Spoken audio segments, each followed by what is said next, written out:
Olá, senhoras e senhores, professor Renan falando.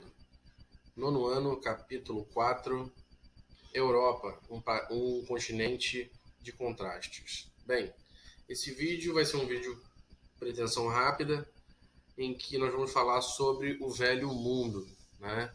A Europa, continente que influenciou grandemente todo o mundo devido ao seu processo de expansão territorial e de domínio, né?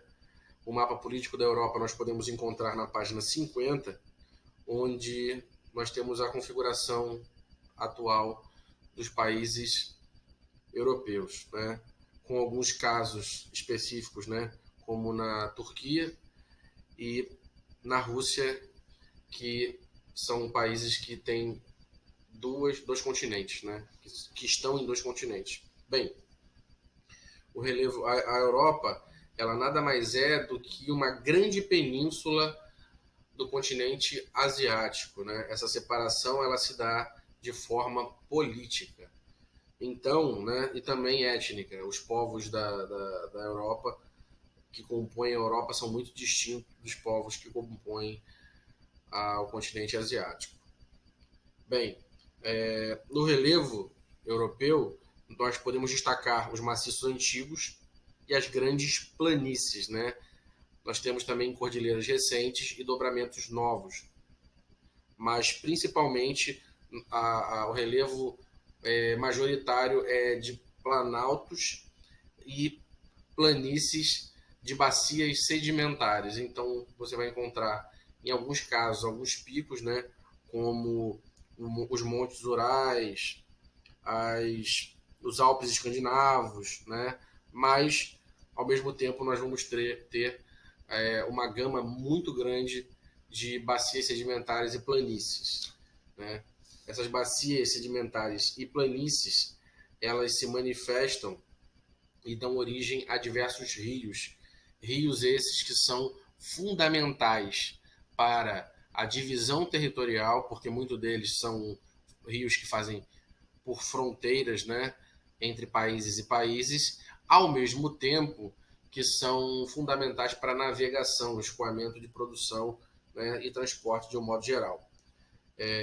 Nós temos uma característica específica de fiordes, que são grandes elevações em direção ao mar, né, são grandes entradas de altas montanhas que estão em direto contato com o mar, com destaque para os fiordes escandinavos, né, que são resultados de grandes períodos de era de gelo, de quebra de era de gelo. Então, na época de era de gelo, você tem o congelamento daquela região entre montanhas, e depois do fim das glaciações, né, aquilo se desfazia. Então, aquele processo durante milhares de anos de degelo criaram os fiordes, né? Mas, voltando a falar dos rios, os rios são fundamentais para o desenvolvimento econômico e diplomático entre os países, né? E nós podemos citar, em questão de importância, o rio Volga, o rio Danúbio, o rio Reno, o rio Sena, o Tâmisa e o Tejo, né? O Tâmisa é mais na Inglaterra, mesmo sendo uma ilha, né? Esse rio é de fundamental importância. Vamos lá. A faixa climática em que se encontra o continente europeu é a faixa climática temperada em direção ao Polo Norte. Então, nós vamos ter temperaturas mais amenas em região na parte sul, em direção ao norte, nós vamos ter temperaturas mais rigorosas, né? Frio intenso. De modo que essa expressão climática de expressão polar, frio, temperado, subtropical, mediterrâneo, mais quente, né?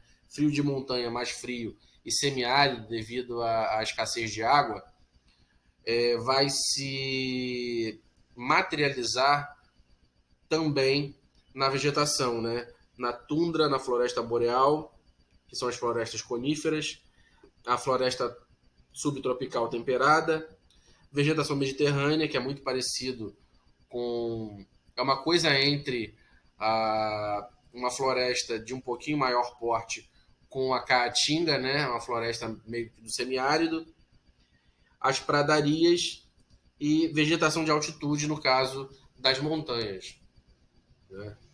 Bem, logo, por ser um local mais frio, né, mais temperado, nós vamos ter uma capacidade mais reduzida de agricultura e pecuária. É um pouquinho mais difícil, né, o desenvolvimento da agricultura e da pecuária. Não que seja impossível, né, mas a produção, comparado a climas mais quentes, é bem menos produtiva, né? Bem, como a Europa ela é extremamente urbanizada, o processo de degradação do meio ambiente foi muito forte, né? Devido a esses problemas ambientais, nós temos a ocorrência de grandes chuvas ácidas, desertificação, a extinção de algumas espécies de peixes por causa do excesso de exploração dos recursos naturais na pesca, setorizado. Como é que funciona isso? Especificamente, né, de uma espécie de peixe, e a questão dos resíduos nucleares, né, devido à utilização de energia nuclear. Bem, a Europa ela possui abaixo de 10% da sua vegetação original, então esse processo de vegetação de mata nativa foi devastador, foi muito grande, e isso se reflete também no quadro populacional. A Europa é um país, é um continente, perdão, muito povoado, em que a densidade demográfica nas suas cidades é muito alta, mas independente disso, a Europa é extremamente urbanizada, né? Quando nós pensamos em Europa, nós temos que desconstruir alguns conceitos de senso comum, né? Toda a Europa é rica, toda a Europa é desenvolvida. Não, nós temos duas realidades diferentes. Mas uma característica que é quase homogênea é o crescimento vegetativo baixo, né? Países desenvolvidos geralmente não, sempre terão o crescimento vegetativo baixo. E no caso da Europa, até mesmo os países que estão em processo de desenvolvimento, que são considerados desenvolvidos, mas não são, eles vão apresentar essa característica de baixa taxa de natalidade, né? E também migração não faz diferença nesse sentido, quando eu digo em crescimento vegetativo. Bem, a Rússia segue com a maior população da Europa, né? Seguido pela Alemanha, França, Inglaterra e por aí vai, né? A Rússia é o maior país do mundo, né? O seu território ele é superior a toda a extensão do Plutão, né? Que é o planetoide. Bem, em fontes, né, e dados para mostrar a questão urbana na Europa, nós temos alguns países como o Mônaco, que é 100% urbanizado, não tem área rural. A Bélgica, que tem apenas 3% de área rural, seguidos pela Islândia, Holanda, Reino Unido, Alemanha e por aí vai, né? Nós temos que ter um panorama interessante que como é que funciona isso. Em momentos de